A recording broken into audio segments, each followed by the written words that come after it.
যে জায়গা, সেই জায়গা থেকে তো আমরা মানে সফলতার সাথে দায়িত্ব পালন করতে পারি। এই উদাত্ত আহ্বান রেখে আজকের অনুষ্ঠানে ঘোষণা করছি।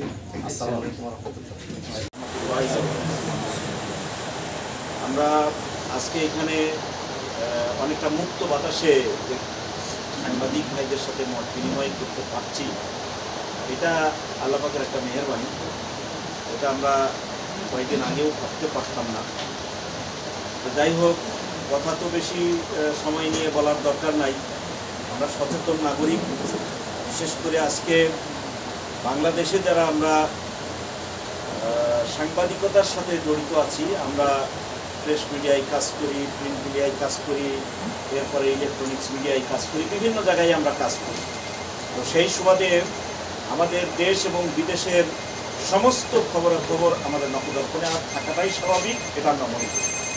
সম্মানিত প্রিয় ভাইয়ের আমার, যে বিষয়টি আমি একটু দৃষ্টি আকর্ষণ করতে চাই সেটি হচ্ছে বাংলাদেশে বিদ্যমান যে সমস্ত আইনগুলো আছে, সেটা ফৌজদারি আইন আছে, দেওয়ানি আইন আছে। এই আইনগুলো দিয়ে রাষ্ট্র পরিচালিত হয়, কিন্তু আইনের শাসনটা প্রতিষ্ঠিত হয় যখন যে ক্ষমতায় থাকে তখন তার সুবিধা মতো অবস্থায় নিয়ে গিয়ে সে সেইভাবে, মানে এখন এমন একটা অবস্থা দাঁড়িয়ে গিয়েছে যে সেই আইনগুলো বিচারকদের ঘাড়ে বন্ধু রেখে বাস্তবায়ন করা।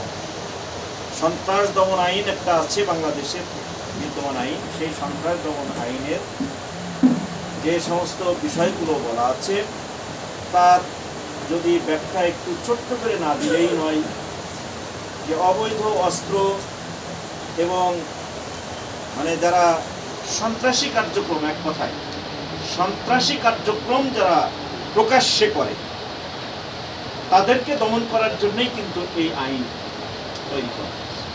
বাংলাদেশের মানুষ হিসেবে আমরা যারা এখানে উপস্থিত আছি, আমরা সবাই জানি যে ইতিপূর্বে আমরা বাংলাদেশের নাগরিক হিসেবে দেখেছি যে বাংলাদেশের রাজপথে যখনই কোনো না কোনো একটা ইস্যু হয়েছে, সেই ইস্যুতে রাজপথগুলোতে প্রকাশ্যে মানে দেশীয় অস্ত্র এবং আগ্নেয়াস্ত্র প্রকাশ্যে নিয়ে মানুষকে মানে আক্রমণ করা হচ্ছে, খুন করা হচ্ছে, এবং এই সন্ত্রাসী কার্যক্রমগুলো প্রশাসনের নাকের ডগায় হচ্ছে। অথচ এই যে প্রকাশ্যে মানে দিনের আলোয় যারা সন্ত্রাসী কার্যক্রম করছে, অস্ত্রের ঝনঝনানি তারা দেখাচ্ছে, কিন্তু তারা আইনের আওতায় কোনোদিন এসেছে বলে আমার কাছে মনে হয়। কারণ তারা সকলেই সরকারি মানে তৎকালীন সময়ের সরকারের ছত্রছায়ায় তারা এইগুলো করে। তো দেখা যাচ্ছে যে এই দেশে একটি শান্তিপূর্ণ পরিবেশ বিঘ্ন সৃষ্টি করে সরকারের ছত্রছায়া থেকে এই সমস্ত সন্ত্রাসী। আমরা যদিও বলি সন্ত্রাসীদের কোনো দল নেই, সন্ত্রাসীদের কোনো পরিচয় নেই, তাদের একটাই পরিচয় সন্ত্রাসী, কিন্তু ঘটনার মানে আমরা যেটা দেখি যে তাদেরকে ব্যবহার করেই কিন্তু রাজনৈতিক সুবিধা আমরা গ্রহণ করি, ভোগ করি। আজকে এটার সাথে পাশাপাশি যদি আমরা বলি যে বাংলাদেশ জামাত ইসলামীর সাথে আমরা কম বেশি সবাই পরিচিত। বাংলাদেশ জামাত ইসলামের লোকজন এই দেশেরই মানুষ, এই দেশেই তাদের জন্ম, এই দেশের মাটি মানুষের সাথেই তাদের চলাফেরা ওঠা বসা। বাংলাদেশ জামাত ইসলামীর এমন কোনো নেতা কর্মী আজ পর্যন্ত রাস্তায় অস্ত্রের ঝনঝনানি দেখিয়েছে, সন্ত্রাসী কার্যক্রম করেছে এবং প্রকাশ্যে মানুষকে পিটিয়ে হত্যা করেছে, এই জাতীয় কোনো নমুনা কিন্তু আজ পর্যন্ত বাংলাদেশের কোনো মানুষ দেখে নাই। তাহলে পরে এই সন্ত্রাস দমন আইনেই বাংলাদেশ জামাত ইসলামীকে নিষিদ্ধ করা একটা প্রেক্ষাপটকে সামনে রেখে ছাত্রদের, কোমলমতি ছাত্ররা আন্দোলন শুরু করলো, তাদের সেই ছাত্র আন্দোলন দমানোর জন্য জামাতকে নিষিদ্ধ ঘোষণা করা হলো। এটা একটা রাজনৈতিক সুবিধা নেওয়ার জন্য তৎকালীন সরকার এটা করেছে। এই সরকারের এই নিকৃষ্টতম কাজকে আমরা দৃঢ়ভাবে প্রত্যাখ্যান করি। তাদের ওই নিষিদ্ধ ঘোষণা করার কোনো আইনগত অধিকার তাদের নাই। সম্মানিত প্রিয় ভাইয়ের আমার, আজকে আমার কথা বলার মূল উদ্দেশ্য হচ্ছে এই যে জামাত ইসলামের লোকজন যদি প্রকাশ্যে রাজনীতির মাঠে তারা যদি মানে একটি সুন্দর গণতান্ত্রিক পন্থায় আন্দোলনের কথা বলে এবং তারা যে ক্রাইটেরিয়ায় জামাত ইসলাম যে তারা আন্দোলন পরিচালনা করে সেইটা আমরা সকলেই কম বেশি জানি। আমরা চাই বাংলাদেশ জামাত ইসলামী, আমরা সৎযোগ্য নেতৃত্ব তৈরি করতে চাই। প্রত্যেকটা জায়গায় দুর্নীতি মুক্ত হোক, প্রত্যেকটা জায়গা থেকে সন্ত্রাস উঠে যায়, বাংলাদেশের সকল মানুষ সমানভাবে সুবিধা পাক। কেউ আমরা বলবো না যে অমুক এই ধর্মে বিশ্বাসী, অমুক ওই ধর্মে বিশ্বাসী, আমি তার থেকে বেশি পাবো, এইরকম কোনো বৈষম্য কোনো জায়গায় থাক, এটা বাংলাদেশ জামাত ইসলামী চায়। বাংলাদেশ জামাত ইসলামী নিয়মতান্ত্রিক, গণতান্ত্রিক এবং সাংবিধানিকভাবে এদেশে রাজনীতি করতে চাই, এবং যার কারণে বাংলাদেশ জামাত ইসলামীর কোনো নেতাকর্মীকে আজ পর্যন্ত আমরা মাঠে এই অস্ত্রের ঝঞ্ঝানানি দেখতে পারি নাই। সম্মানিত সভাপতি, আলমডাঙ্গা উপজেলার সম্মানিত উপজেলা আমির, পরিচালনা করছেন আলমডাঙ্গা সাংগঠনিক শাখার সম্মানিত আমির জনাব আব্বাস উদ্দিন, উপস্থিত আছেন পৌর শাখার আমির মাহের আলী, উপস্থিত এতক্ষণ বক্তব্য রাখলেন জেলা সেক্রেটারি অ্যাডভোকেট আসাদুজ্জামান, আরও বক্তব্য রেখেছিলেন অ্যাডভোকেট মাসুদ পারভেজ রাসেল, জেলা রেসিডেন্ট সেক্রেটারি। এখানে উপস্থিত আছেন সাংবাদিক নেতৃবৃন্দ, সম্মানিত সাংবাদিক বন্ধু। আমার একটা বক্তব্য সার কথা লেখার সুবিধার্থে আপনাদের কাছে আগেই পৌঁছে দিয়েছি। আমার কোন কথাটা আপনারা লিখবেন, কোন কথাটা মনে থাকবে, ঠান্ডা মাথায় লেখার জন্য একটা শীট আপনাদেরকে আমি আগেই প্রেরণ করেছি, সেখান থেকে আমার কথাগুলো চলে।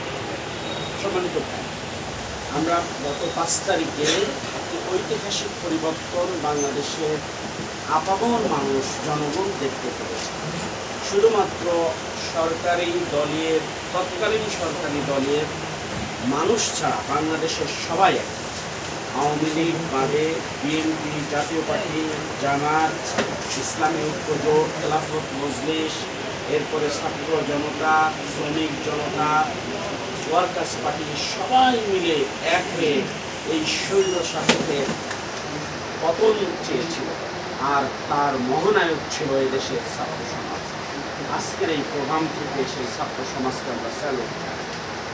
প্রিয় বন্ধুগণ, সেই আন্দোলনে যারা শাহাদত বরণ করেছেন, শহীদ হয়েছেন, তাদেরকে আল্লাহ সুবহানাহু ওয়া তাআলার কাছে দোয়া চাই, আল্লাহ তাআলা তাদের যেন শহীদ হিসেবে কবুল করে নেন। বাংলাদেশের মৃত্যু, অনেক ঘটনা বাংলাদেশের মানুষ লক্ষ্য করেছে, কিন্তু আবু সাঈদের মতো এইরকম মৃত্যু বাংলাদেশের মানুষ কম লক্ষ্য করেছে। মুগ্ধর মতো মৃত্যু বাংলাদেশের মানুষ কম লক্ষ্য করেছে। প্রিয় উপস্থিতি, আমাদের চুয়াডাঙ্গাতে দুটো সন্তান, দুইজন মানুষ শাহাদত বরণ করেছে। একজন হচ্ছে শঙ্করচন্দ্র বাড়ি, আর একজন হচ্ছে কয়রাডাঙ্গা বাড়ি। আপনারা যদি যান সেখানে দেখতে পাবেন যে শঙ্করচন্দ্র, তার মাত্র 6 মাসের একটা বেবি আছে, আর শঙ্করচন্দ্র কয়রাডাঙ্গায় যার বাড়ি, তার 3 বছরের একটা বেবি আছে। এই দুটো সন্তান হয়তো পৃথিবীর আলো বাতাসে বেঁচে থাকবে, কিন্তু আব্বা বলার অধিকার তার আর হইল না। এই অধিকার থেকে তাকে বঞ্চিত করা হয়েছে।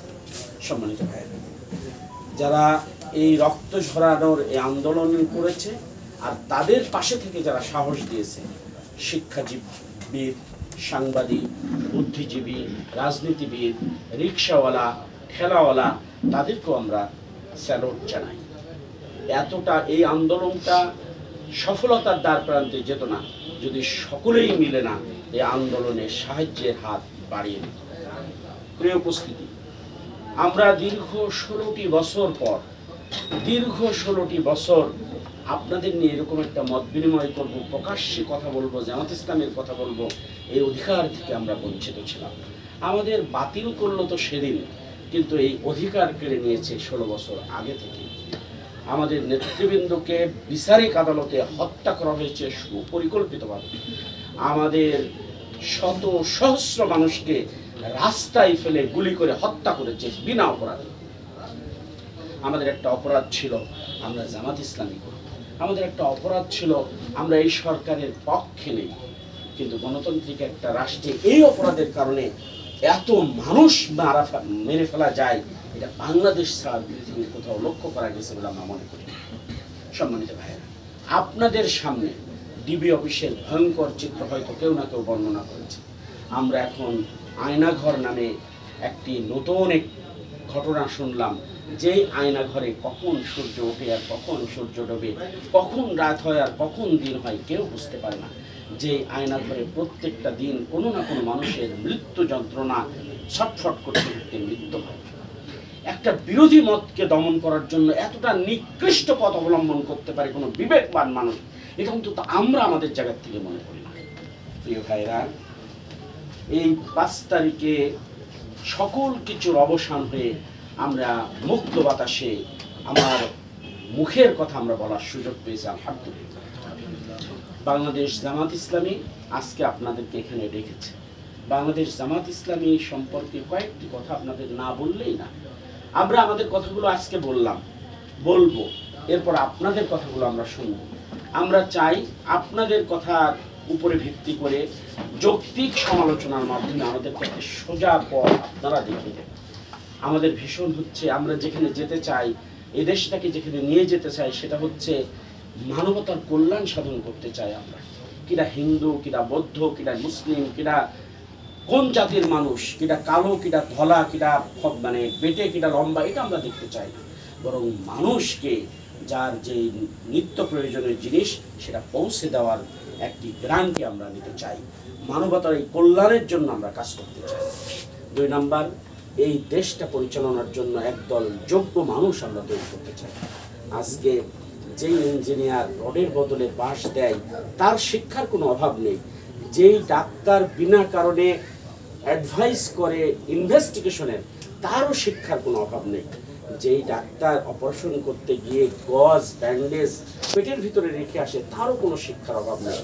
যেই ডাক্তার কোম্পানির মানুষের কাছ থেকে প্রতিদিন প্রতি মাসে ঘাম গ্রহণ করে, তারও শিক্ষার কোনো অভাব নেই। যেই সাব রেজিস্ট্রার জমি রেজিস্ট্রি করতে গিয়ে উপরে টাকা নেয়, তারও শিক্ষার কোনো অভাব নেই। যেই বিশ্ববিদ্যালয়ের শিক্ষক মানে ছাত্রছাত্রীদেরকে ভালো রেজাল্ট করিয়ে দেওয়ার জন্য অনৈতিক পথ অবলম্বন করে, তারও শিক্ষার কোনো অভাব নেই। শুধুমাত্র অভাব নৈতিকতা। এই নৈতিকতা সম্পূর্ণ একটি জাতি যারা দেশ পরিচালনা করবে তাদেরকে আমরা তৈরি করতে চাই। সর্বোপরি আমরা আমাদের সৃষ্টিকর্তা মহান রবের সন্তুষ্ট করতে চাই। প্রিয় ভাইরা, এই কাজটুকু করার জন্য আমাদের সকল নেতাকর্মী প্রাণপণ চেষ্টা করে যাচ্ছে। সকল নেতাকর্মী আমরা একসাথে এই সমাজটা পরিবর্তনের জন্য কাজ করে যাচ্ছি। আমরা চাই এদেশের যারা রাষ্ট্র ক্ষমতায় আসবে, রাজনৈতিক বিরোধী শিবিরের কথা বলে কেউ যেন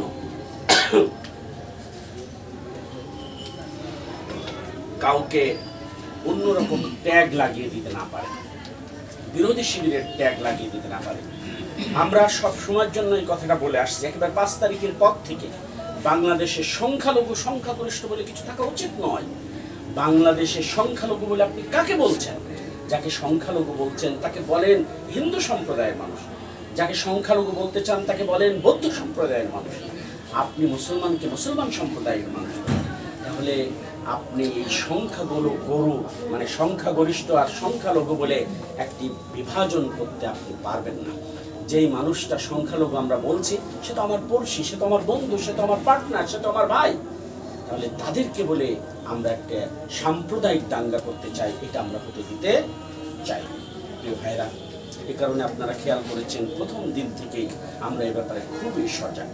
কিন্তু দেশি এবং আন্তর্জাতিক একটি চক্রান্তের প্রেক্ষিতে কিছু মানুষ দেখবেন শাহবাগে গিয়ে বলছে আমাদের এটা ধ্বংস করেছে, এটা ধ্বংস করেছে, এটা ধ্বংস করেছে। আমরা খুঁজে খুঁজে সেটা পাইনি।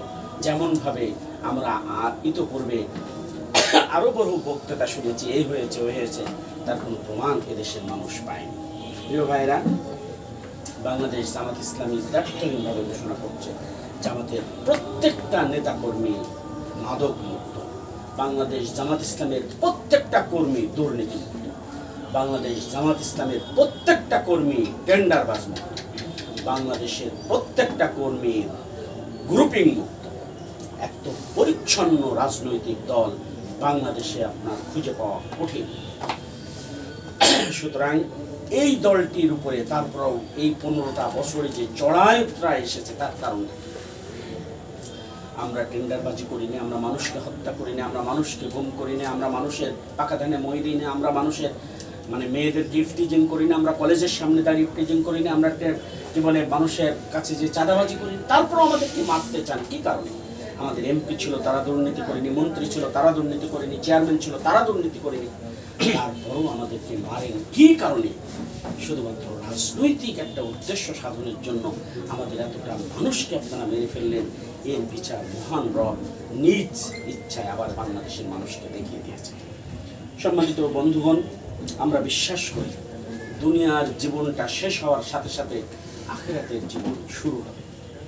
আর আখিরাতের জীবনে দুনিয়ার সকল কিছুর হিসাব আল্লাহ তাআলা নেবেন। দুনিয়ার জীবনে কখনো সুখ হয়, কখনো দুঃখ, কিন্তু আখিরাতের জীবনে যদি কেউ সুখ পায় সে শুধুই সুখ পাবে, আর যদি কেউ দুঃখ পায় সে শুধুই দুঃখ পাবে। বাংলাদেশ জামাত ইসলামীর প্রত্যেকটা নেতাকর্মী আখিরাতের সেই দিনে সুখী থাকতে চায়, আল্লাহর কাছে জান্নাত প্রত্যাশা করে বলেই দুনিয়ার এই প্রতিযোগিতায়, তথাকথিত প্রতিযোগিতায়, যেন তেনভাবে বড়লোক হওয়ার প্রতিযোগিতায় জামাত ইসলামের কোনো নেতাকর্মী অংশগ্রহণ করে না। সম্মানিত ভাই, শেখ হাসিনা এই দেশটাকে পরিচালনা করেছে, শুধু কি আমাদেরকে নির্যাতন করেছে? না, এদেশের বিবেকবান মানুষকে, এদেশের সাংবাদিক বন্ধুদেরকে, এদেশের বুদ্ধিজীবী মানুষকে, সুশীল সমাজকে, সবাইকে যে তার বিরুদ্ধে কথা বলেছে তাকেই তিনি দমন করার জন্য চেষ্টা করেছেন। বাংলাদেশের বহু সাংবাদিক দেশের মাটি থেকে বিদেশে পাড়ি দিতে বাধ্য হয়েছে। বাংলাদেশের ডিজিটাল নিরাপত্তার নামে মামলা হয়েছে, একটা দুটো না, 5 শতাধিক মামলা হয়েছে। এক একজনা শত সহস্র সাংবাদিক কারাগারে গেছে। উপস্থিতি সকল কিছুর অবসান হয়েছে 5 তারিখে। এই জন্য আমরা আল্লাহর কাছে অবনত মস্তকে আবার শুকরিয়া আদায় করি। আমরা আপনাদের সকলকে বলতে চাই, আপনারা ইতিবাচক নিউজ একটু করার চেষ্টা করেন। আপনাদের কাছে এটা আমাদের প্রার্থনা। একটা নেতিবাচক নিউজ খুব ইজি করা যায়, এর জন্য কোনো মেধা লাগে না। আমরা হুট করে বলতে পারি অমুক জায়গায় একটা মেয়ে ধর্ষণ হয়েছে, অমুক জায়গায় একজন মার্ডার হয়েছে। এটা খুব ভালো, মানে 1 সেকেন্ডে এক কথায় বলা যায়। কিন্তু একটা মানুষ কত কষ্ট করে সে জীবন যুদ্ধে সংগ্রাম করে দাঁড়িয়েছে, তার জীবন বর্ণনা করাটা বেশ কঠিন কাজ। একজন মানুষ কিভাবে অসরকারি অফিসে চাকরি করে দুর্নীতিমুক্ত হয়ে তার জীবনটা পরিচালনা করেছে, তার সন্তানরা কিভাবে বেড়ে উঠেছে, তার পরিবার কিভাবে বেড়ে উঠেছে, তার আত্মীয় স্বজন কিভাবে বেড়ে উঠেছে, সেইটা প্রচার করা বেশ কঠিন কাজ।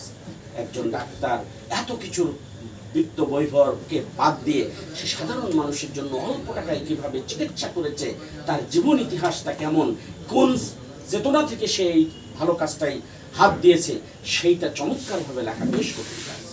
একজন শিক্ষক যারা যখন কোচিং বাণিজ্য আর টিউশন বাণিজ্যতে যখন ছাত্রছাত্রীরা মগ্ন হয়ে গেছে, ঠিক সে সময় একজন শিক্ষক বিনা পয়সায় ছাত্রছাত্রীদেরকে পড়িয়ে জাতির ভবিষ্যৎ তৈরি করার জন্য কি পরিশ্রম করেছে, আর এই পরিশ্রমের পিছনে তাকে কে উদ্বুদ্ধ করেছে, এইটা সুন্দর করে লেখাটা বেশ কঠিন। যখন মানুষ মোবাইলে আসক্ত হয়েছে, তখন একজন গ্রামের মানুষ কি চমৎকারভাবে একটা লাইব্রেরি তৈরি করেছেন, যে লাইব্রেরিতে অনেক বই আছে, যে বইগুলো পড়ে মানুষ অনেক উপকৃত হচ্ছে, সেই কথাটা সুন্দর করে লেখা বেশ কঠিন আছে। সুতরাং শর্টকাটে ভালো কিছু করা, অর্জন করা, এটা টেকসই হয় না। আপনাদেরকে অনুরোধ করব, ইতিবাচক নিউজ করে আপনারা এগিয়ে যান। আমরা প্রত্যেকটা অফিসকে বলেছি, ভাই আমরা সোজা পথে কিছুদিন চলতে চাই, আমরা দেখতে চাই এই সোনার দেশটা কিভাবে আমরা তৈরি করলাম। এত বড় একটা ব্লাড শেডের পরে এই দেশটাকে আমরা আর নষ্ট করতে দিতে চাই না। এই ব্লাড শেড যারা করেছে তাদের প্রতিদান স্বরূপ আমরা যেন এটাকে স্থায়ী করতে পারি, দীর্ঘমেয়াদী করতে পারি, সেদিকে আমরা সকলেই লক্ষ্য রাখবো। আমরা আমাদের সকলের জায়গা থেকে সবসময়ের জন্য ভালো কাজ করার চেষ্টা করব। এই উদাত্ত আহ্বানগুলো আপনাদেরকে রাখতে চাই। আমরা চাই দুর্নীতিমুক্ত একটা সমাজ হোক, আমরা চাই লেজুর ভিত্তিক রাজনীতি থেকে জাতি রক্ষা পাক, আমরা চাই শোষণমুক্ত একটা সমাজ হোক, আমরা চাই ক্ষুধামুক্ত একটা সমাজ হোক, আমরা চাই বিচারহীনতার এই যে কালচার, এটা উঠে যাক। আমরা চাই মানুষকে মেরে আইনের ঊর্ধ্বে চলে যায়, এরকম যেন না হয়। প্রত্যেকটা মানুষ যেন আইনের ভিতরে আসে, তার জন্য আমাদের এই সংগ্রাম। আমাদের এই সংগ্রামে আপনারা থাকবেন, আপনাদের সকলের সুচিন্তিত মতামত এবং পরামর্শ আমাদের এই চলার পথটাকে সুদৃঢ় করবে, চলার পথটাকে গতি বাড়িয়ে দেবে। আল্লাহ তাআলা আমাদের সবাইকে কবুল করুন। আপনারা যারা এসেছেন আপনাদের সত্যিই আমরা অনেক ভালোবাসি, আপনাদেরকে ধন্যবাদ জানাই। এত পেশার পরও আপনারা এই কঠিন পেশাকে গ্রহণ করেছেন, এজন্য আপনাদের স্যালুট জানাই। আল্লাহ তাআলা আপনাদের এবং আমাদের সকল ভালো কাজকে কবুল করুন, আমিন।